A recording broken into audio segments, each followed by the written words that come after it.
ஏசாயா தீர்க்கதரிசியின் புஸ்தகம் 11ஆம் அதிகாரம் 2ஆம் வசனம். யார் சொன்னது? Praise the Lord. அம்மாக்கு ஒரு கரங்களை தட்டி உற்சாகப்படுத்துவோம். ஆமென், ஸ்தோத்திரம். கர்த்தருடைய வார்த்தையில கவனமுள்ள தாகமுள்ள ஒரு சபையாக நாம் இருக்க வேண்டும். ஹல்லேலூயா. கர்த்தருடைய வார்த்தை தான் நமக்கு ஜீவன். அவரே வார்த்தையாக இருக்கிறார். சரியா? அதனால நீங்கள் ஞாபகத்தில் வைத்து அந்த வார்த்தை நம்முடைய வாழ்க்கையில் நாம் எப்போ அதற்கு கீழ்ப்படிந்து அந்த வார்த்தையின்படி வாழ ஆரம்பிக்கிறோமோ நம்முடைய வாழ்க்கை மாற்றப்படும். ஹல்லேலூயா. ஆமென். ஓகே, எடுத்தவங்க வாசிங்க. ஏசாயா தீர்க்கதரிசியின் புஸ்தகம் 11ஆம் அதிகாரம் 2ஆம் வசனம் வாசிப்போமா? ஞானத்தையும் உணர்வையும் அருளும் ஆவியும், ஆலோசனையும் பலனையும் அருளும் ஆவியும், அறிவையும் கர்த்தருக்கு பயப்படுகிற பயத்தையும் அருளும் ஆவியும் ஆகிய கர்த்தருடைய ஆவியானவர் அவர் மேல் தங்கியிருப்பார். இது யாரை குறித்து சொல்லப்பட்டிருக்கிறது? ஆவியானவரை குறித்து சொல்லப்பட்டிருக்கிறது. ஆவியானவர் யாரு? ஆவியானவர் யாரு?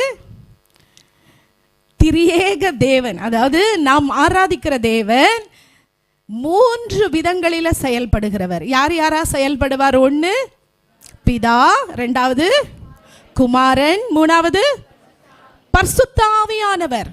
பிதாவை ஒருவனும் ஒருபோதும் கண்டதே இல்லை. அந்த தேவன் தான் வானத்தையும் பூமியையும் உண்டாக்கினவர். அவரு பார்த்தாரு. அவர் படைச்ச மனுஷங்கள் எல்லாம் ஐயோ பாவத்தில் விழுந்து பாதாளத்தை நோக்கி போயிட்டு இருக்காங்களே, நான் என்ன செய்வேன்னு சொல்லி தன்னுடைய குமாரனை அவர் அனுப்பினார். குமாரன்னா அவர் பிதா கல்யாணம் பண்ணி அவர் ஒரு பையனை பெத்தெடுத்து அந்த பையனை அங்கே அனுப்புறார். அப்படி கிடையாது. சரியா? அவருள் ஒரு பகுதி, பிதாவில் ஒரு பகுதி தான் யாரு? குமாரன். அவர் குமாரனாகிய இயேசு கிறிஸ்து இந்த உலகத்துக்கு வந்தாரு. நம்மளுக்கு எல்லாருக்கும் தெரியும் இயேசு கிறிஸ்து என்ன பண்ணாரு? எதுக்காக இந்த உலகத்துக்கு வந்தாரு? எதுக்காக வந்தாரு? சாகரத்துக்காக வந்தார். எதுக்கு வந்தாரு? சாகரத்துக்காகவே வந்த ஒரே மனுஷன் இயேசு கிறிஸ்து வந்தாரு. இறந்து அப்படியே போயிட்டாரா? மண்ணோடு மண்ணா போயிட்டாரா? இல்லை, உயிர் தெழுந்தார். உங்க பாவத்துக்காகவும் என் பாவத்துக்காகவும் அவர் என்ன செய்தாரு? அவர் அடிக்கப்பட்டார். அவரு மரிச்சதுனால தான் உங்களுக்கும் எனக்கும் இன்னைக்கு பாதாளம் இல்லை. இல்லைன்னா நீங்களும் நானும் எங்க போனோம்? பாதாளத்துக்கு தான் போனோம். அப்ப அந்த குமாரன் வந்தாரு. கொஞ்ச நாள் இந்த உலகத்துல இருந்தாரு. திருப்பி என்ன செய்யப்பட்டார்? மேலே எடுத்துக்கொள்ளப்பட்டார். போகும்போது என்ன சொன்னாரு? நான் இப்ப உங்களை விட்டுட்டு போறேன், ஆனா உங்களுக்கு வேறொரு தேற்றரவாளனை நான் உங்களுக்கு அனுப்புவேன். அந்த தேற்றரவாளன் நான் திரும்பி வருகிற வரைக்கும் உங்க கூட இருந்து உங்களை தேற்றுவாரு, உங்களை ஆற்றுவாரு, உங்களை இந்த பாவம் நிறைந்த உலகத்துல எனக்கென்று பரிசுத்தமாய் வாழ நீதியின் பாதையில் உங்களை நடத்தி திரும்பவுமாய் தேவனிடத்துல கொண்டு வருகிற வரைக்கும் அவர் உங்களுக்கு துணையா இருப்பார்னு சொல்லிட்டு போனார். ஆமென். அப்படிப்பட்ட பரிசுத்த ஆவியானவரை குறித்து தான் நம்ம என்ன பண்ணிட்டு இருக்கோம்? தியானித்து கொண்டு இருக்கிறோம். திருப்பி அடுத்த வாரம் கேட்கும்போது மறக்க கூடாது. யாரை குறித்து நம்ம தியானித்து கொண்டு இருக்கிறோம்? பரிசுத்த ஆவியானவர். நான் சொன்னேன் போன வாரம், ஒரு மனுஷன் 2 விதமான ஆவியினால தான் நடத்தப்பட முடியும். 2 தான் இருக்கு. ஒன்று என்ன? பரிசுத்த ஆவி. இன்னொன்று சிலர்லாம் சொல்லவே இல்லையே. நான் வேற லாங்குவேஜில் பேசுகிறேன்னா புரியுதா எல்லாருக்கும்? தூங்குறவங்கள ஒரு ஆமேன்னு சொல்லுவோமா? விழிச்சிட்டு இருக்கவங்க எல்லாம் ஒரு ஆமேன்னு சொல்லுவோமா? சந்தோஷமா இருக்கவங்கள ஒரு ஆமேன்னு சொல்லுவோமா? ஆமேன். ஹல்லேலூயா. ஓகே, பாருங்க, ஒரு மனுஷன் 2 ஆவியினால தான் நடத்தப்பட முடியும். இங்க இருக்கிற நம்ம எல்லாருமே. ஒன்று எந்த ஆவியினால நடத்தப்பட முடியும்? பரிசுத்த ஆவியினால. இன்னொன்று அசுத்த ஆவி. 2 ஆவி தான், வேற வழியே இல்லை. ஒன்று வெளிச்சத்தின் பிள்ளைகள். பரிசுத்த ஆவியினால நடத்தப்படுற பிள்ளைங்க யாரு? வெளிச்சத்தின் பிள்ளைகள். அசுத்த ஆவியினால நடத்தப்படுற பிள்ளைகள் யாரு? இருளின் பிள்ளைகள். 2 கேட்டகரி தான் இருக்கு. ஸோ நாம நாம ஒவ்வொரு நாளும் நம்ம ஆராய்ஞ்சு பார்க்கணும். நான் எந்த ஆவி என்ன கைட் பண்ணுது? பரிசுத்த ஆவி கைட் பண்ணா சபைக்கு என்ன செய்வோம்? ஓடி வரும். பரிசுத்த ஆவி கைட் பண்ணா ஐயோ ஆண்டவரோட வார்த்தை நான் எப்படியாவது வாசிக்கணுமே, புரியலனாலும் என்ன பண்ணணும்? தொல்லை பண்ணணும். சிலரோட மெசேஜ் எனக்கு வந்துக்கிட்டே இருக்கும். இது என்ன சொல்லுங்க, இது என்ன அர்த்தம் சொல்லுங்க, எனக்கு புரியலை. எனக்கு ரொம்ப சந்தோஷமா இருக்கும். கண்ணீரோடு கூட நான் ஆண்டவருக்கு நன்றி சொல்லுவேன். தாகமுள்ள பிள்ளைகள் பரிசுத்த ஆவியினால நடத்தப்படுகிறார்கள். ஹல்லேலூயா. யார் பரிசுத்த ஆவியினால நடத்தப்படுறவங்க? மட்டும்தான் இயேசுவின் பிள்ளைகள். இங்க இருக்கவங்க எல்லாம் இயேசுவின் பிள்ளைகள்ன்ற நம்பிக்கை உங்களுக்கு இருக்கா?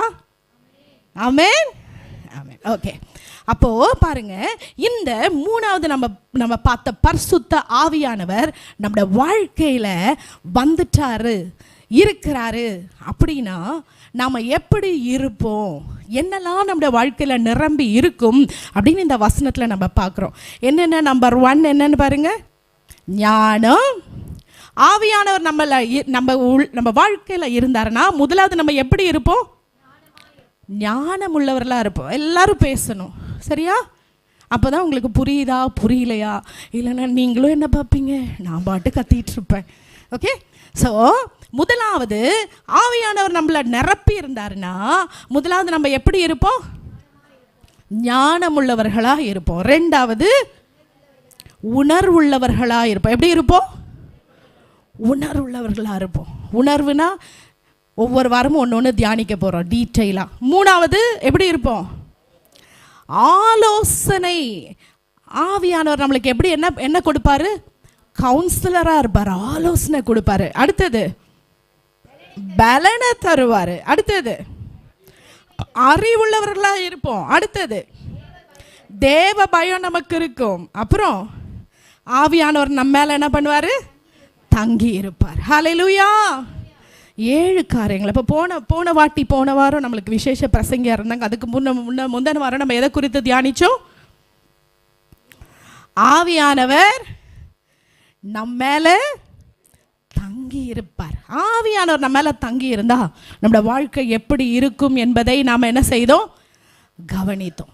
இன்னைக்கு ஆவியானவர் நம்ம கூட இருந்தாருன்னா நம்ம எப்படி இருக்கணுமா? முதலாவது ஞானமுள்ளவர்களாய் நாம் காணப்படுவோம். ஹல்லேலூயா.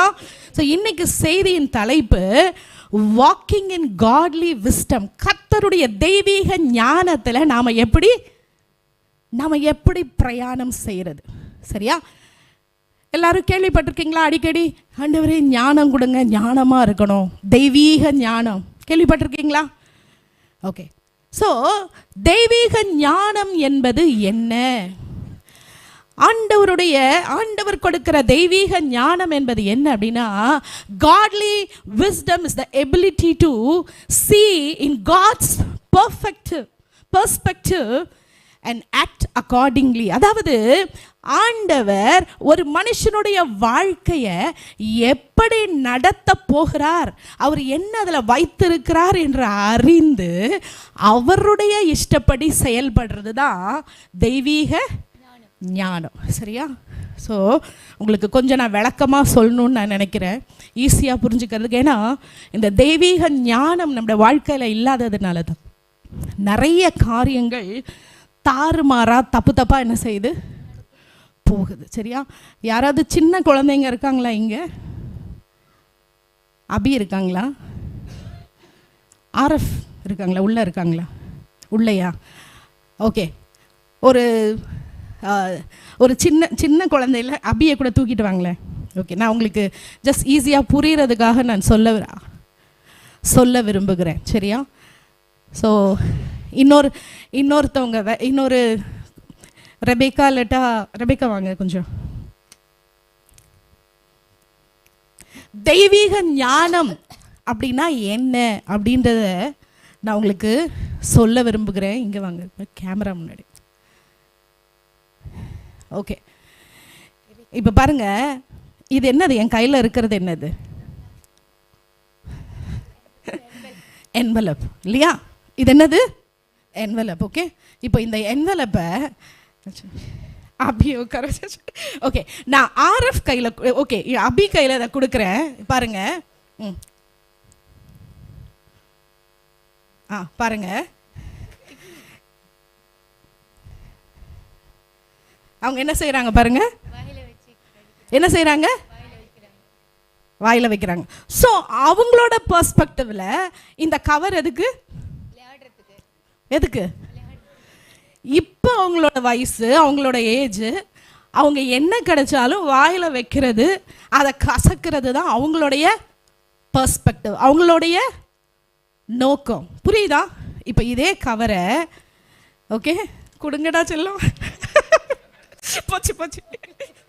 ஓகே, இப்போ நான் வந்து இதை ரெபேக்காட்ட கொடுக்குறேன். ஓகே, இதே கவர், நீங்கள் என்ன பண்ணுவீங்க? இதை வச்சு காசு போடு, தசமபாலம் போடுவேன். இல்லை, ஆண்டவருக்கு என்ன செய்வீங்க? சாரி, அந்த இன்னொரு கவர் வேணா கொடுத்துருங்க. ஓகே, ஸோ இதை ரெபேக்கா இவங்க என்ன செய்வாங்க? இது எதுக்காக இந்த கவர் இருக்குதுன்ற ஒரு பர்பஸ், நோக்கம் அவங்களுக்கு என்ன செய்யும்? கரெக்டா?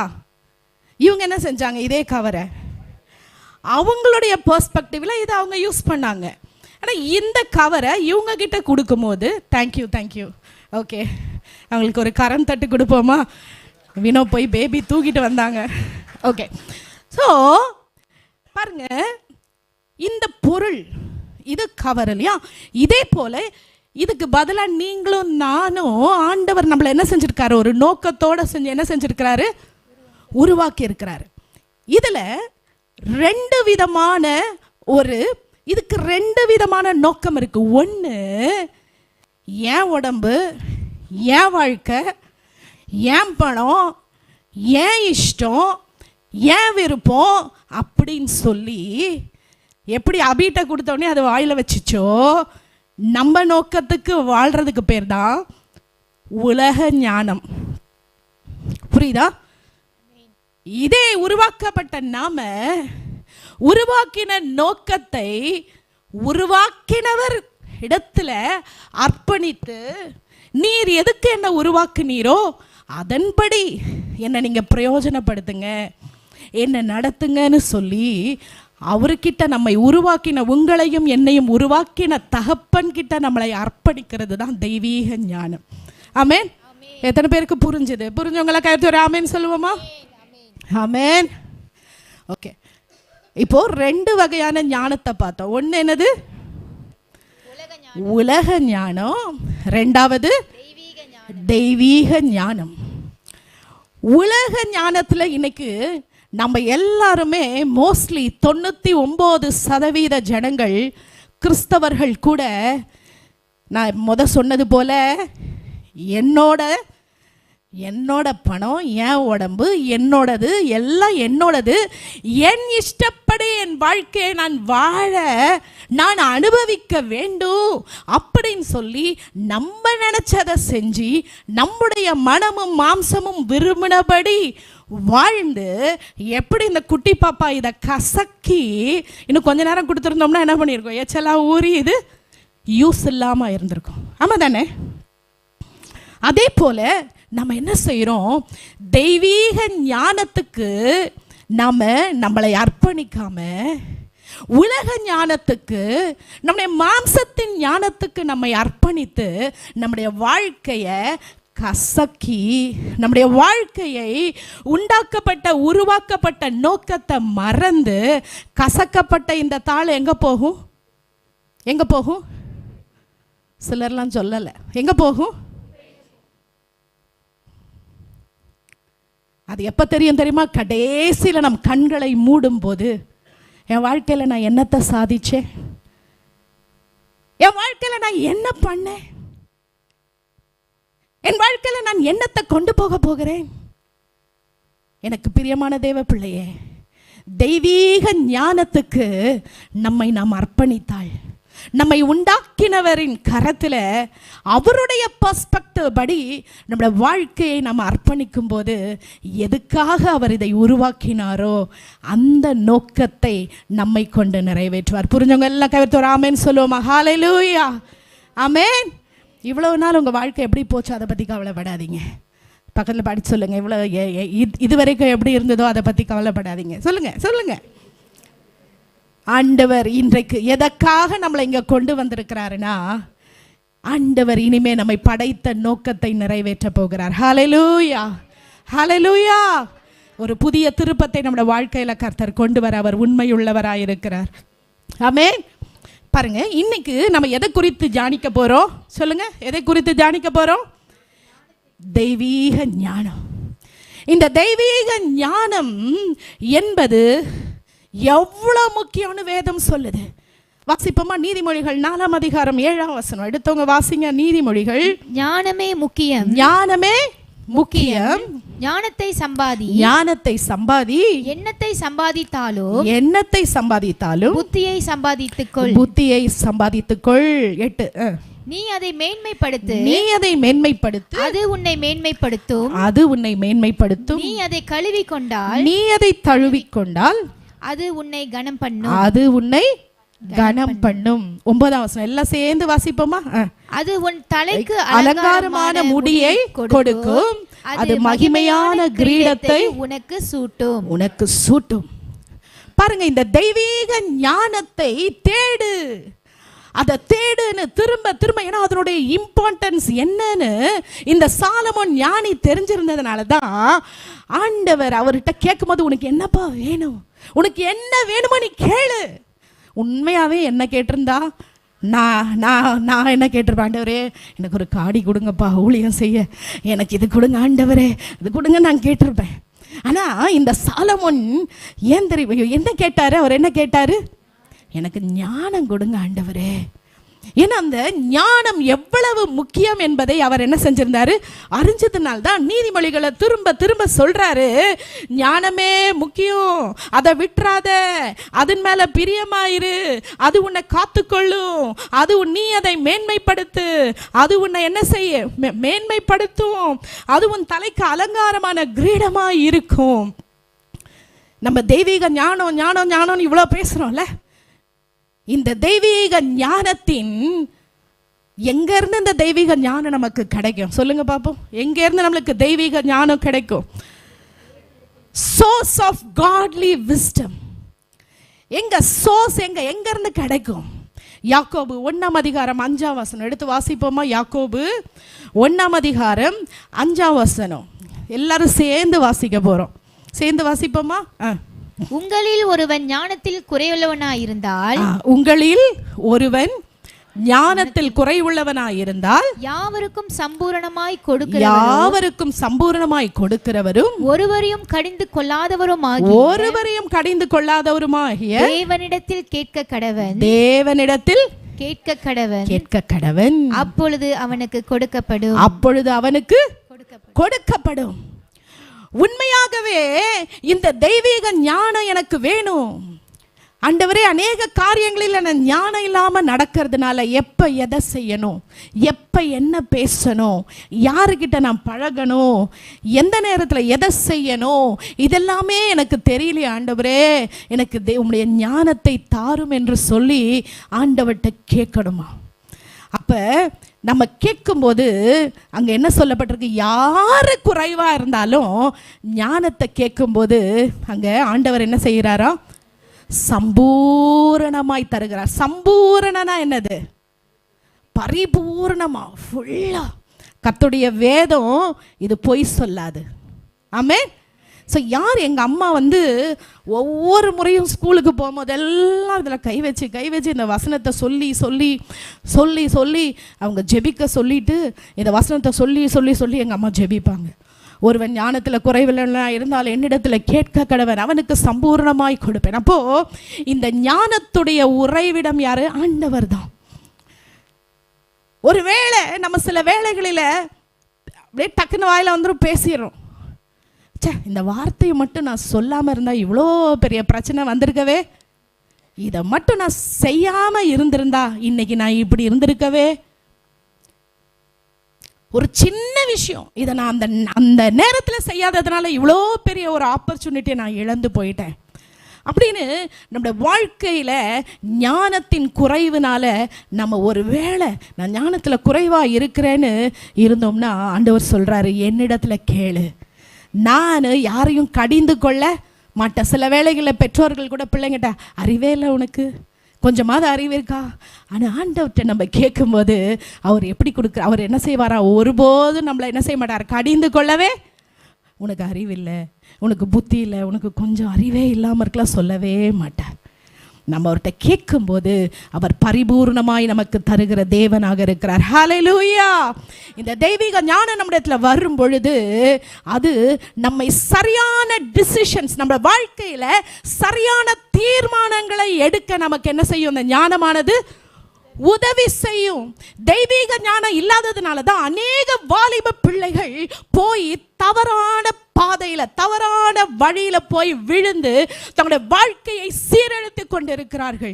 அநேகர் பார்க்கிற நான் இந்த மலேசியா தேசத்துல எஸ்பெஷலி நிறைய பெண் பிள்ளைகள் ஆண்டவரை அறிந்து சின்ன வயசுல இருந்தே சபைக்கு போயிருக்கிற பிள்ளைகள் போய் அவர்கள் ரட்சிக்கப்படாத ஒரு தன்னுடைய பார்ட்னரை செலக்ட் பண்ணி தன்னுடைய வாழ்க்கை சீரழிக்கப்பட்ட, ஐயோ என்னால சபைக்கு போக முடியல, என்னால ஆண்டவரை தேட முடியல, ஆண்டவருக்காக வாழ முடியல என்று கண்ணீரோடு இருக்கிற அநேக பிள்ளைகள் உண்டு.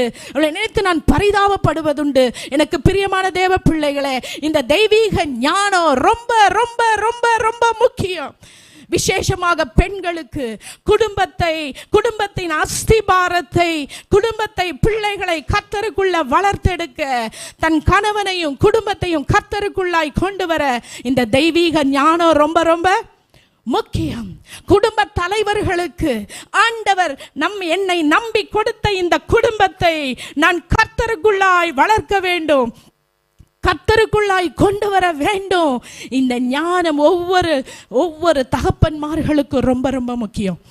ஞானம் இல்லாததுனால தான், தெய்வீக ஞானம் இல்லாததுனால தான் இன்னைக்கு அநேக குடும்பங்கள் தாறுமாறாய் போய்கொண்டிருக்கிறது. ஆண்டவர் குடும்பத்தை எப்படி இணைக்கிறாருன்னா, அவர் ஒரு நோக்கத்தோட ஒரு குடும்பத்தை இணைச்சி அதை பார்த்து சொல்றாரு, இது நல்லது. அந்த குடும்பத்தை பார்த்து என்ன சொன்னாரு? நல்லது.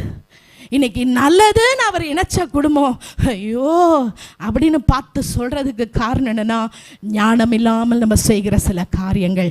ஆண்டவர் இன்றைக்கு தெய்வீக ஞானத்தினால நம்மை நிரப்பும்படியா நான் அவரிடத்துல கேட்பேன் அப்படின்னு சொல்றவங்க எல்லாரும் கண்ண மூடி கையை உயர்த்தி, ஆண்டவரே என்னை தெய்வீக ஞானத்தினால நான் ரைட்டான டிசிஷன் எடுக்கணும், என் குடும்பத்தை, பேர பிள்ளைகளை, என்னுடைய குடும்பத்தை நான் சரியாய் நடத்தக்கூடிய, சரியான வாழ்க்கையில டிசிஷன்ஸ் எடுக்கக்கூடிய ஞானத்தை கர்த்தர் எனக்கு தாரும் ஆண்டவரே. ஒருத்தரோட சத்தத்தை கூட எனக்கு கேட்க முடியல, வாய் திறந்து ஜெபிங்க. ஆண்டவரே தெய்வீக ஞானத்தை எனக்கு தாரும், தெய்வீக ஞானத்தினால நிரப்பும் ஆண்டவரே. உம்முடைய ஞானம் என் வாழ்க்கையில வேணும் ஆண்டவரே. குடும்பமாய் பிள்ளைகளை ஆதாயப்படுத்திக் கொள்ள கர்த்தாவே எனக்கு கிருபை தாரும், வழி நடத்தும். ஹல்லேலூயா, இயேசுவின் நாமத்தில் பிதாவே, ஆமென் ஆமென். ரெண்டாவது நம்ம பார்க்கிறோம் பாருங்க, செகண்ட் ஸ்லைடு போடுங்க. ரெண்டாவது godly wisdom versus worldly wisdom. தெய்வீக ஞானத்துக்கும் இந்த உலக ஞானத்துக்கும் உள்ள வித்தியாசம் என்ன என்பதை நம்ம பார்க்க போகிறோம். 1 கொரிந்தியர் 3ஆம் அதிகாரம் 19ஆம் வசனம் வாசிப்போமா? 1 கொரிந்தியர் 3ஆம் அதிகாரம் 19ஆம் வசனம். இவ்வுலகத்தின் ஞானம், இந்த உலகத்தின் ஞானம் தேவனுக்கு முன்பாக பைத்தியமாய் இருக்கிறது, தேவனுக்கு முன்பாக பைத்தியமாய் இருக்கிறது, அப்படியே ஞானிகளை அவர்களுடைய தந்திரத்திலே பிடிக்கிறார் என்றும். ஓகே, அது ஃபர்ஸ்ட் பார்ட் போதும் சிஸ்டர். பாருங்க, திரும்பவுமாய் அதை நம்ம வாசிப்போம். என்ன சொல்லப்பட்டிருக்கு பாருங்க, இந்த உலகத்தின் ஞானம் தேவனுக்கு முன்பாக பைத்தியமாய் இருக்கிறது. தேவனுக்கு முன்பாக எப்படி இருக்குதா? பைத்தியமாய் இருக்கிறது. அப்படின்னா என்ன அர்த்தம்? இந்த உலகத்தான் சொல்லுவான், நாம ஆண்டவருக்கு தேவனுக்கு பயந்து தேவனுடைய பாதையில நம்ம நடக்க நம்ம அர்ப்பணிக்கும் போது உலகத்தான் என்ன சொல்லுவாங்க? நம்மளை பார்த்து பைத்தியம்னு சொல்லுவாங்க. ஏன்னா என்ன சொன்னாங்க? என்னோட ஆஃபீஸில் நான் நல்ல ஒரு பொசிஷனில் இருந்தேன், நல்ல சம்பாதித்து கொண்டு இருந்தேன், நல்ல ஒரு இன்கம், நல்ல ஒரு வாழ்க்கை, அப்படியாய் நான் இருந்தேன். இப்போ அப்போ நான் ரிசைன் பண்ண போகிறேன்னு தெரிஞ்சு என்னோட சிஇஓ என்னை கூப்பிட்டு கிட்டத்தட்ட 3/4 மணி நேரத்துலேருந்து 1 மணி நேரம் வரைக்கும் பேசினார். நீ எவ்வளோ சம்பளம் கேட்குறியோ நான் கொடுக்குறேன், இதுக்கு முன்னாடி இன்க்ரிமெண்ட் எவ்வளோ போடுவாங்கன்னு பார்த்துட்ருப்பேன் வருஷம். ஆனால் நான் என்னைக்கு முடிவு பண்ணணும், ஆண்டோடைய ஊழியத்தை நான் செய்ய வேண்டும், இந்த வேலை வேண்டாம், நான் என்னைக்கு முடிவு பண்ணணும், அன்னைக்கு என்னோட சிஇஓ கூப்பிட்டு அசிஸ்டன்ட் சிஇஓ பேசினாரு. அவர்கிட்ட நான் எப்படியோ பேச முடியாதுன்ட்டேன். அதுக்கப்புறம் சிஇஓ பேசினாரு. பேசிட்டு பேசி நீங்கள் எவ்வளோ கேட்குறீங்களோ நாங்கள் கொடுக்குறோம் சம்பளம், நீங்கள் வேலையை விடாதீங்க அப்படின்னு சொல்லி என்கிட்ட பேசினாங்க. பயங்கரமான டெம்டேஷன், எனக்கு உள்ளுக்குள்ளாக ஒரு போராட்டமாக இருந்துச்சு. என்னடா அது எவ்வளோ கேட்குறனோ கொடுக்குறேன்றாங்களே, நீங்கள் டெய்லி ஆஃபீஸ்க்கு வர வேண்டாம், இப்படி இருந்தால் போதும், சும்மா இதெல்லாம் மேனேஜ் பண்ணால் போதும்.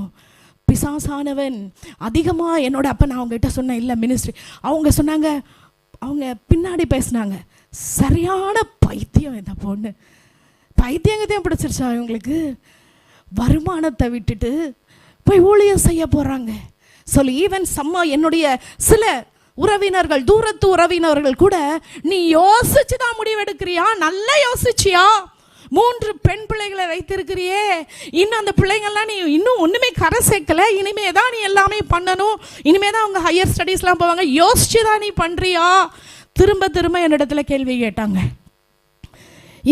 ஆனால் தெய்வீக ஞானம் என்பது ஆண்டவர் என்னை எதற்காக உருவாக்கினார், மரண படுக்கையில் படுத்திருந்த என்னை ஏன் எனக்கு சுகத்தை கொடுத்தார், ஏன் எனக்கு விடுதலையை கொடுத்தார், ஏன் எனக்கு கிருபைகளை கர்த்தர் கொடுத்தார், ஆண்டவரே நீர் என்ன செய்யணுமோ செய்யுங்கன்னு தெய்வீக ஞானத்தில் ஆண்டவருடைய கரத்தில் என் வாழ்க்கையை நான் அர்ப்பணிக்கும் போது இந்த உலகம் என்ன நம்மளுக்கு என்ன சொல்லும், பைத்தியம், உனக்கு பொழைக்க தெரியல, உனக்கு பொழைக்க தரல, பைத்தியம்னு சொன்னாங்க. ஆனால் ஆண்டவர் தெய்வீக ஞானத்தில், அவருடைய கரத்தில், அவருடைய திட்டத்தில் நம்ம அர்ப்பணிக்கும் போது ஒரு நாளும் நம்மை பைத்தியங்களாக விடவே மாட்டார். ஹல்லேலூயா. இந்த உலகத்தின் பார்வைக்கு கர்த்தர் நம்மை உயர்த்தி வைக்கிற தேவனாக இருக்கிறார். ஆமென், ஆமென். அதே உறவினர்கள் மத்தியில் கர்த்தர் நம் தலையை உயர்த்துகிற தேவனாக இருக்கிறார். என்னால் ஒவ்வொன்றும் சாட்சியாக கண்ணீரோடு கூட சொல்ல முடியும். ஆண்டவர் மிக சிறப்பாக என்னுடைய மகளுடைய திருமணத்தை கர்த்தர் நடத்தி வைத்தார். எங்களாலேயே நம்பவே முடியல. அப்போ கர்த்தரை சார்ந்திருக்கும் போது, தெய்வீக ஞானத்துக்கு நம்மை அர்ப்பணிக்கும் போது நமக்கே தெரியாது, ஐயோ என் வாழ்க்கையில் ஆண்டவர் இந்த திட்டத்தை வச்சிருக்கிறாரா, இவ்வளோ பெரிய திட்டத்தை வச்சிருக்கிறாரா.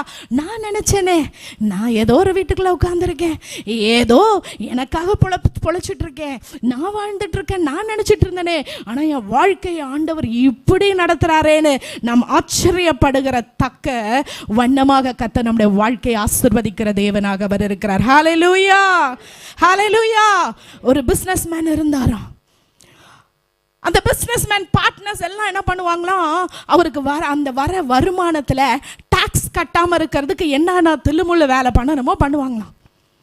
ஆனால் இவர் மட்டும் இல்லை, நான் எனக்கு ஆண்டவர் கொடுக்குற ப்ராஃபிட்டில் நான் கரெக்டாக கவர்மெண்ட்டுக்கு டேக்ஸ் கட்ட வேண்டும், நான் உண்மையாக இருக்கணும், என்னை நம்பி இன்வெஸ்ட் பண்ணுற, என்னை நம்புகிற வெண்டர்ஸ்க்கு நான் உண்மையாக இருக்க வேண்டும் என்று சொல்லி இவர் மட்டும் தனியாக உண்மையாய் அந்த பிஸ்னஸை நடத்தி கொண்டு இருந்தார். அவ்வளோ பெரிய வருமானம் அவர் பார்க்க முடியல.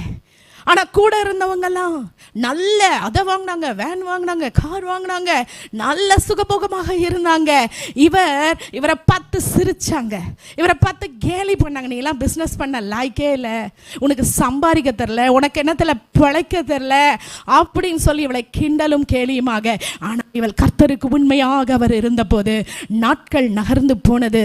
ஒரு பெரிய இன்வெஸ்டர் வந்துட்டு அவர் சொன்னார், இவரை பார்த்து, நான் பார்த்து கொண்டே இருக்கிறேன், மற்ற எல்லாரை விட நீ உண்மையாக இருக்கிறாய், நீ உண்மையா இருக்கிற, அதனால உன்னை நம்பி ஒரு பெரிய தொகையை நான் இன்வெஸ்ட் பண்ண போகிறேன் என்று அவரிடத்துல பிஸ்னஸை கொடுத்த போது கர்த்தர் அவரை மேன்மைப்படுத்தினார். ஹல்லேலூயா, ஹல்லேலூயா.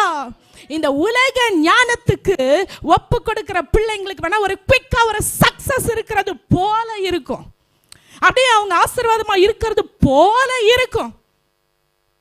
ஆனா உண்மையாக தெய்வீக ஞானத்துக்கு நம்மை ஒப்பு கொடுத்து, தெய்வீக ஞானத்துக்கு, தேவனுடைய வழிக்கு ஞானமாய் எது சரி, எது கரெக்டானது என்று சொல்லி வேதத்துக்கு, கர்த்தருடைய வார்த்தைக்கு பயந்து நாம நம்மை அர்ப்பணிக்கும் போது குயிக்கா சக்சஸ் வராம இருக்கலாம், ஆனா ஆண்டவருடைய கரம் நம் மீது இருக்கும். ஹல்லேலூயா. உயர்வை கண்டிப்பாக காண முடியும். சிங்க குட்டிகள் தாழ்ச்சியடைந்து பட்டினியா இருக்கும், கர்த்தரை தேடுகிறவர்களுக்கு ஒரு நன்மையும் குறைவுபடாது. ஆண்டவருடைய தெய்வீக கர்த்தர் தருகிற தெய்வீக ஞானம் நமக்கு சமாதானத்தை கொடுக்கும். ஆமென். நமக்கு சந்தோஷத்தை கொடுக்கும். ஆமென். ஆமென். நல்லா சொல்லுங்க ஆண்டவர். ஆமென். தெய்வீக ஞானத்துக்கு நம்முடைய வாழ்க்கையை நாம் அர்ப்பணிக்கும் போது நம்முடைய வாழ்க்கையில மேன்மையை நாம் காண முடியும். ஆமென். ஆமென். ஆண்டவர்கிட்ட அப்ப என்ன செய்யணும்? ஒவ்வொரு நாளும் நம்ம என்ன செய்ய வேண்டும்? ஆண்டவர்கிட்ட ஞானத்தை கேட்கணும். எப்படி கேட்கணும்? எப்படி நான் ஜெபிக்க வேண்டும், எதற்காக ஜெபிக்க வேண்டும், கற்று தாரும் ஆவியானவரே. சொல்லுங்க. எப்படி நான் ஜெபிக்க வேண்டும், எதற்காக ஜெபிக்க வேண்டும், கற்று தாரும் ஆவியானவரே. உம்பிரப் இல்லாத இடங்களுக்கு செல்லாமல் தடுத்து நிறுத்தும் ஆவியானவரே. விருப்பம் இல்லாத இடங்களுக்கு செல்லாமல் தடுத்து நிறுத்தும் ஆவியானவரே. சொல்லும் ஆவியானவரே. ஆவியானவரே, ஆவியானவரே, பரிசுத்த ஆவியானவரே. கரங்களை தட்டி பாடுவோமா? ஆவியானவரே, ஆவியானவரே, பரிசுத்த ஆவியானவரே. எங்கு செல்ல வேண்டும், என்ன சொல்ல வேண்டும், வழி நடத்தும் ஆவியானவரே. எப்படி கேட்கணும் அவர்கிட்ட? என்ன கேட்கணும்? எங்கு செல்ல வேண்டும், என்ன சொல்ல வேண்டும், வழி நடத்தும் ஆவியானவரே. விருப்பம் இல்லாத இடங்களுக்கு செல்லாமல் தடுத்து நிறுத்தும் ஆவியானவரே. விருப்பம் இல்லாத இடங்களுக்கு செல்லாமல் தடுத்து நிறுத்தும் ஆவியானவரே. ஆவியானவரே, ஆவியானவரே, ஆவியானவரே, பரிசுத்த ஆவியானவரே. இந்த பாட்டு புரியுதா? எங்கு செல்ல வேண்டும்? இஷ்டத்துக்கு நினைச்ச உடனே ஓடக்கூடாது, நினைச்ச இடத்துக்கு உடனே போக கூடாது. அந்த ஃப்ரெண்டை பார்க்குறேன், இந்த ஃப்ரெண்டை பார்க்க போறேன், ப்ளீஸ் ஸ்டாண்ட் ஹியர். ஓகே, அங்க ஓடணும், இங்க ஓடணும், இதை செய்யணும், அதை செய்யணும், உடனே ஓடக்கூடாது. திருப்பி ஏமாத்தோட்டத்தோட திரும்பி வருவோம், அழுகையோட திரும்பி வருவோம். ஆண்டவர்கிட்ட கேட்கணும். ஒவ்வொரு நாளும் காலையில் எழுந்தோடனே கேட்கணும். சொல்லுவோமா? எங்கு செல்ல வேண்டும், என்ன சொல்ல வேண்டும், வழி நடத்தும் ஆவியானவரே. கரங்களை தட்டி பாடுவோமா? எங்கு செல்ல வேண்டும், என்ன சொல்ல வேண்டும், வழி நடத்தும் ஆவியானவரே. விருப்பம் இல்லாத இடங்களுக்கு செல்லாமல் தடுத்து நிறுத்தும் ஆவியானவரே. விருப்பம் இல்லாத இடங்களுக்கு செல்லாமல் தடுத்து நிறுத்தும் ஆவியானவரே. ஆவியானவரே, ஆவியானவரே, ஆவியானவரே, பரிசுத்த ஆவியானவரே. ஆவியானவரே, ஆவியானவரே, பரிசுத்த ஆவியானவரே. எங்களுக்குள்ளே வாசம் செய்யும் ஆவியானவரே. இந்நாளில் உம் சித்தம் போல் நடத்தி செல்லும் ஐயா. எங்களுக்குள்ளே வாசம் செய்யும் ஆவியானவரே. இந்நாளில் உம் சித்தம் போல் நடத்தி செல்லும் ஐயா. எத்தனை பேர் ஜெபிக்க போறீங்க? ஒவ்வொரு நாளும் காலையில் ஆண்டவரே என்ன சொல்லணும், நான் எங்க போகணும், யார்கிட்ட பழகணும், உம் விருப்பம் இல்லாத இடங்களுக்கு செல்லாமல் என்ன செய்யுங்க? தடுத்து நிறுத்துங்க. உங்க சித்தத்தை செய்ய நான் ஜெபிக்கிறது உண்டு. ஆண்டவரே, என்னைக்கு நான் உங்க சித்தத்தை மீறி நான் போறேனோ உடனே என்ன வைக்காதீங்க, உயிரோட வைக்காதீங்க ஆண்டவரே. அவரோட சித்தத்தை நம்ம மீறி போனோம்னா டேஞ்சர், ரிஸ்க். ஆண்டவரோட சித்தத்துல நம்ம வாழ்ந்தோம்னா அது மேன்மையா இருக்கும். ஹல்லேலூயா. ஏன் தெரியுமா? அதிக வேளைகளில் உங்க சமாதானத்தை இழந்து காணப்படுறதுக்கு காரணம் என்ன தெரியுமா? சந்தோஷத்தை இழந்து காணப்படுறதுக்கு காரணம் என்ன தெரியுமா? உன் குடும்பத்துல தேவையில்லாத சண்டைகள் வருகிறதற்கு காரணம் என்ன தெரியுமா? தேவ சித்தம் இல்லாமல் மாம்சத்தின் சிந்தைக்கு, மாம்சத்தின் சித்தத்துக்கு, மனமும் மாம்சமும் விரும்புகிறபடி வாழ்கிற ஒரு வாழ்க்கையினாலதான் அநேக வேளைகளில தெய்வீக சமாதானத்தை நாம் இழந்து காணப்படுகிறோம். ஆண்டவர்கிட்ட கேட்கணும், ஆண்டவரே நீங்க கொடுக்கிற காசை நான் எப்படி செலவு பண்ணணும்? என்ன செய்யணும் ஆண்டவரே? இதை நான் என்ன செய்யணும்? யாருக்கு கொடுக்கணும்? எப்படி நான் செலவு பண்ண? எனக்கு ஞானத்தை கொடுங்கப்பா. நிறைய பேர் சம்பளம் வாங்கிட்டு வந்தோடனே என் காசு, நான் உழைச்சது, நான் சம்பாரிச்சது இல்ல. பிரியமானவர்களே, இல்ல, தேவன் தந்த பலத்துல கர்த்தர் எனக்கு கொடுத்தது.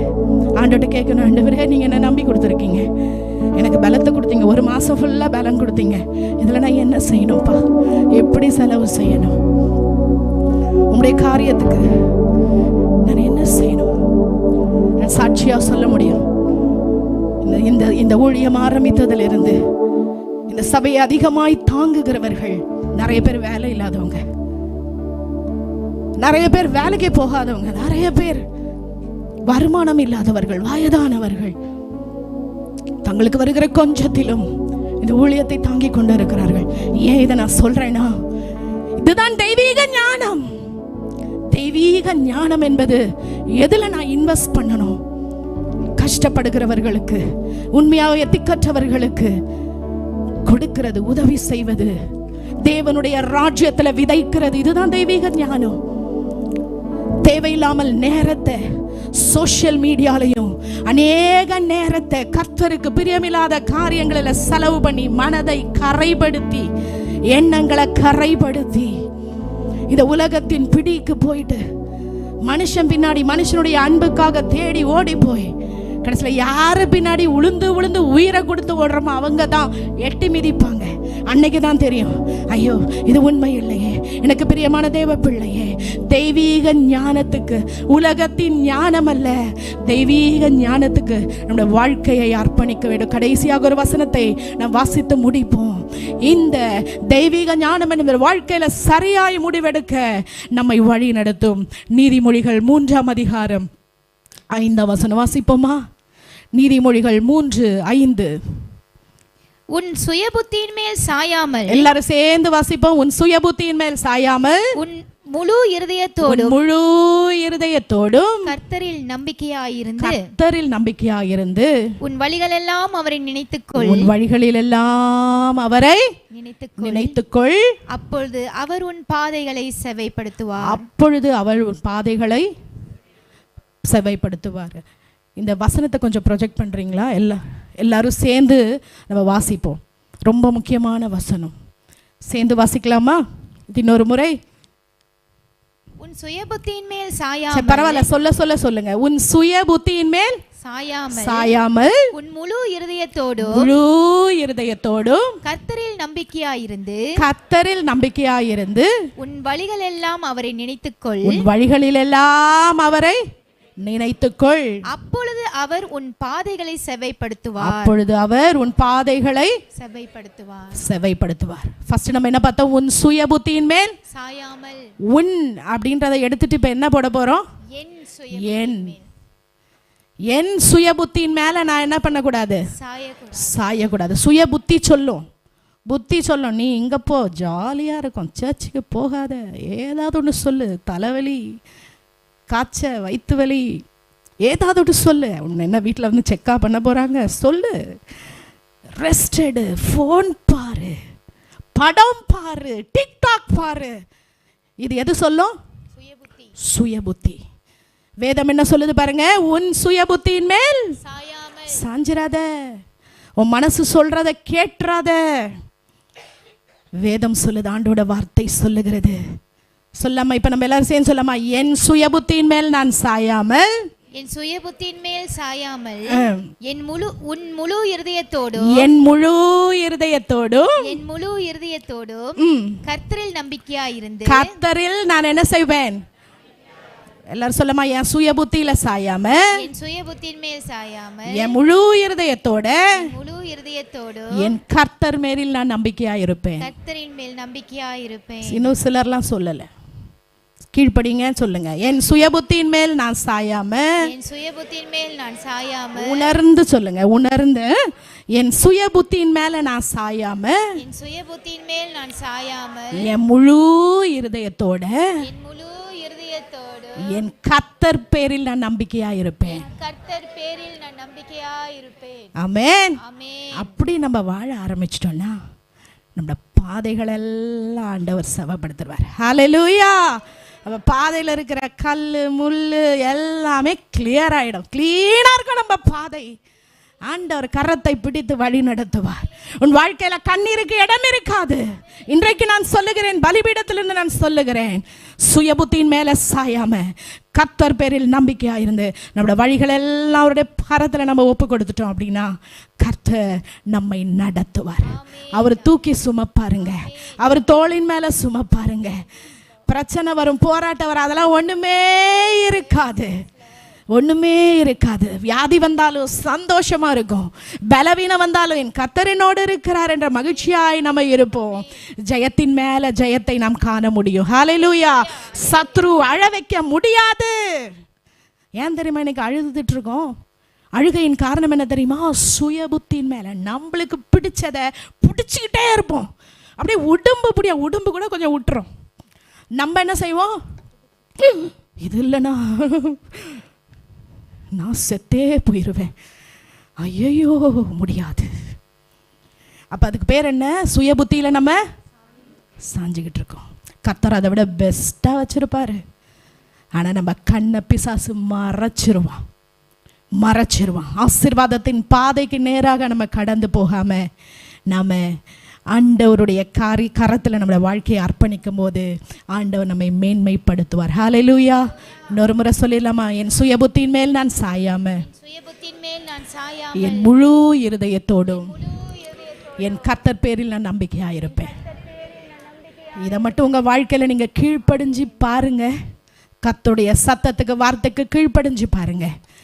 மேஜர் டிசிஷன்ஸ் எடுக்கும்போது, முக்கியமான தீர்மானங்களை எடுக்கும்போது ஒரு நிமிஷம் ஜெபம் பண்ணுங்க, பாஸ் பண்ணி ஜெபம் பண்ணுங்க. ஆண்டவரே, இந்த நட்பு சரிதானா? ஆண்டவரே, இந்த நண்பன் எனக்கு சரிதானா? ஆண்டவரே, இந்த வேலை சரிதானா? இந்த காரியம் நான் செய்யறது சரிதானா? இந்த நாள் ஃபுல்லா நான் இவங்க கூட ஸ்பெண்ட் பண்ண போறேனே, இது சரிதானா? நான் போய்கொண்டிருக்கிற பாதை சரிதானா? எனக்கு உதவி செய்யுங்க ஆண்டவரே. இந்த கர்த்தருடைய வழியில நடக்கிறதற்கு ஒப்பு கொடுத்து பாருங்க. அப்பொழுது ஆண்டவர் இந்த பாதைகள் எல்லாம் மாற்றி நம்மை ஆசீர்வாதமாய் கர்த்தருக்கு மாற்றி கொண்டு வருவார். ஹல்லேலூயா. எல்லாரும் கண்களை மூடுவோமா? கண்களை மூடி ஆண்டவரை நோக்கி பார்ப்போம். ஆண்டவரே, தகப்பனே, உமக்கு ஸ்தோத்திரம். ஆண்டவரே, எல்லாரும் ஜெபிங்க பார்ப்போம். ஆண்டவரே, ஞானத்துல குறை உள்ளவளாய் நான் இருக்கிறேன். என் சுயபுத்தியின் மேல நான் சாய்ந்து கொண்டு இருக்கிறேன்.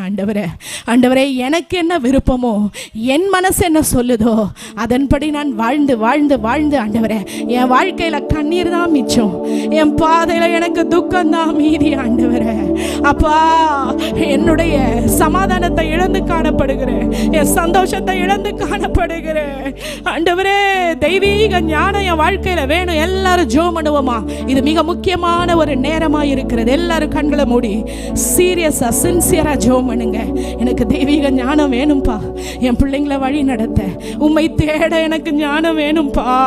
ஆண்டவரே, என் வாழ்க்கையில சரியான தீர்மானங்களை எடுக்க, தேவையற்ற காரியங்களை நான் அகற்றி போட, என் சுய புத்தியின் மேல சாய்ந்து விடாம முழு இருதயத்தோடு உம்மை தேட எனக்கு உங்க ஞானம் வேணும்பா.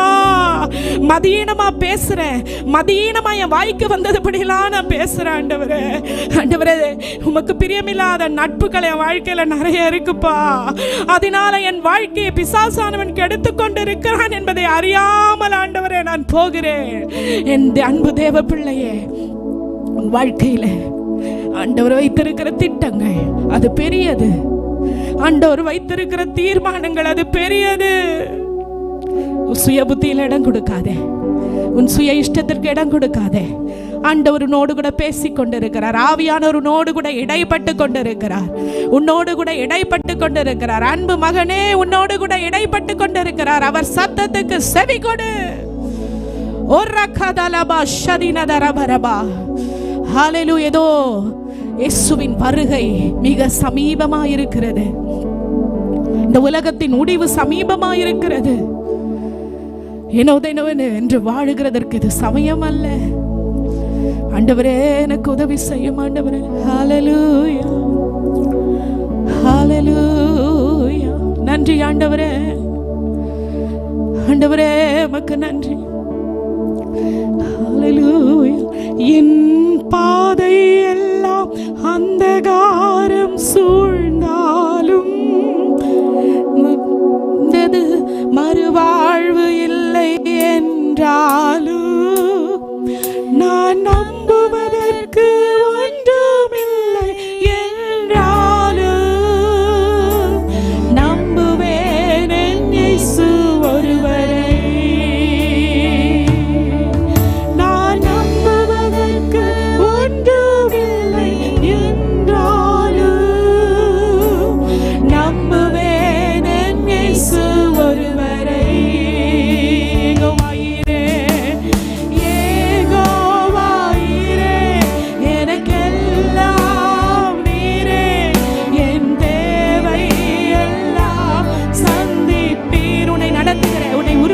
தேவனை நோக்கி பார்ப்பாயா?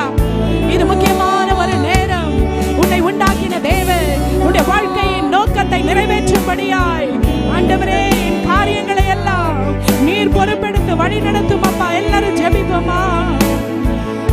ஒரு நாளும் பதில் தந்தீரே, ஜெபங்கள் அனைத்திற்கும் பதில் தருவீரே.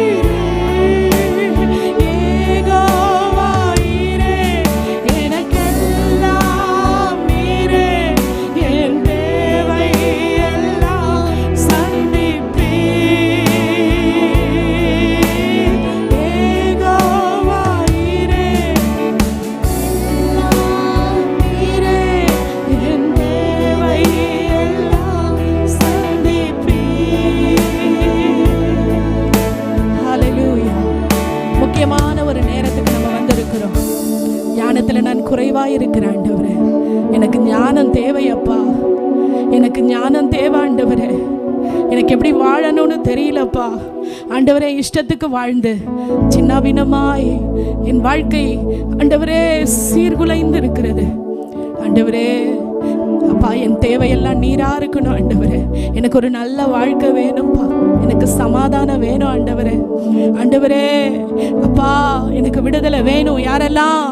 யாரெல்லாம் இந்த சமாதானத்துக்காக விடுதலைக்காக தேவனுடைய கரம் என் வாழ்க்கையில இருக்கணும்னு என்ன அவரை நம்புறீங்களோ, விசுவாசிக்கிறீங்களோ, ஆண்டவரை நம்பி இயேசுவே என்று சொல்லுங்க. இயேசுவே எனக்கு உதவி செய்யுங்க.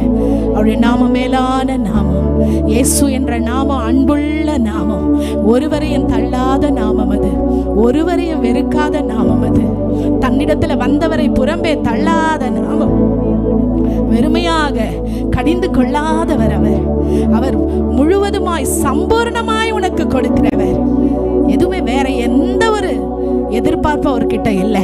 அவர்கிட்ட ஓடி வந்தா போதும், அணைச்சுக்குவாரு. இயேசுவே இந்த ஞானம், இந்த தெய்வீக ஞானம் நம்முடைய வாழ்க்கையில அவருக்கு பயப்படுகிறதுனால வருகிறது. தெய்வ பயம்னா என்ன? கர்த்தருக்கு பயப்படுகிறதுனா என்ன? தீமையை விட்டு விலகிறது தான். ஒருவேளை தீமையான காரியங்களை வாழ்க்கையில இருக்கு ஆண்டவரே, என்னால விலக முடியல, நீங்க எனக்கு உதவி செய்யுங்கப்பா, நீங்க எனக்கு உதவி செய்யுங்க என்று சொல்லுகிறவர்கள் அந்த இயேசு என்ற நாமத்தை சொல்ல ஆரம்பிங்க. அந்த இயேசு என்ற நாமத்தை கூப்பிட ஆரம்பிங்க. சத்தமிட்டு கூப்பிடுங்க. இயேசுவே எனக்கு உதவி செய்யுங்க, இயேசுவே எனக்கு இறங்குங்க, இயேசுவே எனக்கு இறங்குங்க. அந்த வெட்கப்பட்டு கொண்டு அந்த குருடன் அன்றைக்கு அமைதியா இருந்திருப்பானே, ஆனால் அன்னைக்கு சுகம் அவனுக்கு கிடைச்சிருக்காது. இன்னைக்கு நீங்க வெட்கப்பட்டுட்டு அமைதியா இருப்பீங்கன்னா உங்க வாழ்க்கையில விடுதலை நீங்க பார்க்க முடியாது. உங்க வாழ்க்கையில விடுதலை வேணுமா, ஜெயம் வேணுமா, ஆசீர்வாதம் வேணுமா, சமாதானம் வேணுமா, என் இயேசுவால் மாத்திரமே தர முடியும். என் மீட்பர் உயிரோடு இருக்கிற என் நேசரால மாத்திரம் தான் தர முடியும். அந்த இயேசுவை நோக்கி கூப்பிடுங்க. இயேசுவே, இயேசுவே உமக்கு நன்றி ஆண்டவரே. ஹல்லேலூயா, ஹல்லேலூயா. இயேசு நாமம், இயேசு நாமம், இயேசு நாமம், இயேசு நாமம், இயேசு நாமம், இயேசு நாமம் வாழ்கவே. ஹல்லேலூயா. இயேசு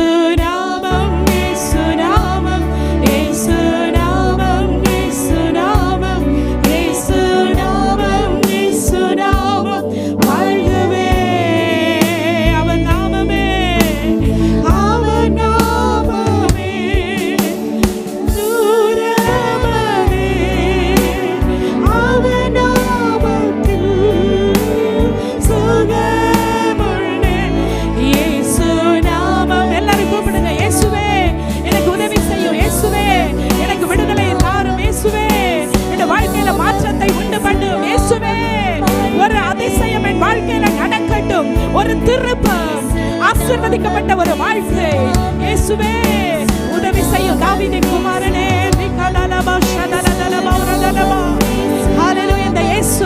இந்த இயேசுவின் அன்பினால் நான் நிரப்பப்பட வேண்டும். இந்த தெய்வீக ஞானம் என் வாழ்க்கையில வேணும். பொல்லாத வழிகளை விட்டு நான் மனம் திரும்பி இந்த இயேசுவின் அன்பண்டைக்கு வர விரும்புகிறேன் என்று சொல்லுகிறவர்கள் இருக்கிற இடத்துல அப்படியே எழுந்து நின்று இயேசுவே எனக்கு உதவி செய்யும் என்று சொல்ல சொல்ல சொல்ல சொல்ல இயேசுவின் வல்லமை, இயேசு கிறிஸ்துவின் உயிர்த்தெழுந்த வல்லமை இந்த ராத்திரி வேளையில அது உன்னை சூழ்ந்து கொள்ளுகிறதா இருக்கிறது. ஹல்லேலூயா. ரிதரபா ஷதரதரபா. இயேசுவே, இயேசு நாமம். ஓ ரகலமதியா துனபா ஷதரதரபரபரபா. ஓ ரிகலலபா ஷதரதரபரபரபா. ஓ ஹல்லேலூயா. நன்றி ஆண்டவரே. இருக்கிற இடத்துல கரங்களை உயர்த்தி இயேசுவே தெய்வீக ஞானத்தினால என்னை நிரப்பும். உம்முடைய வழிகளில ஆண்டவரே நான் என்னை அர்ப்பணிக்கிறேன். அப்பா ஸ்தோத்திரம். ஹல்லேலூயா. ஸ்தோத்திரம் ஆண்டவரே. ஆண்டவரே கரங்களை உயர்த்தி நிற்கிறவர்களை நான் பார்க்கல, ஆனா ஆண்டவர் உங்க இருதயத்தை பார்க்கிறார். ஆண்டவர் உங்க இருதயத்தை பார்க்கிறார். ஆண்டவர் உங்க கீழ்ப்படிதலை பார்க்கிறாரு. அப்பா உங்களுக்கு உதவி செய்ய உங்க அருகில நின்று கொண்டிருக்கிறார். அப்பாட்ட சொல்லுங்க, அப்பா உங்க பலன் எனக்கு வேணும் ஆண்டவரே, உங்க பலன் வேணும் ஆண்டவரே, உங்களுடைய சுத்தத்தை செய்ய உங்களுடைய கிருபை எனக்கு வேண்டும் ஆண்டவரே. அப்பா நீர் எனக்கு உதவி செய்யும். இயேசுவே நீர் என்னை பலப்படுத்தும். சொல்லுங்க, இயேசுவே எனக்கு துணையாயிரும். உங்களுடைய ஞானத்தினால என்னை நிரப்பும். தெய்வீக ஞானத்தினால என்னை நிரப்பும் ஆண்டவரே.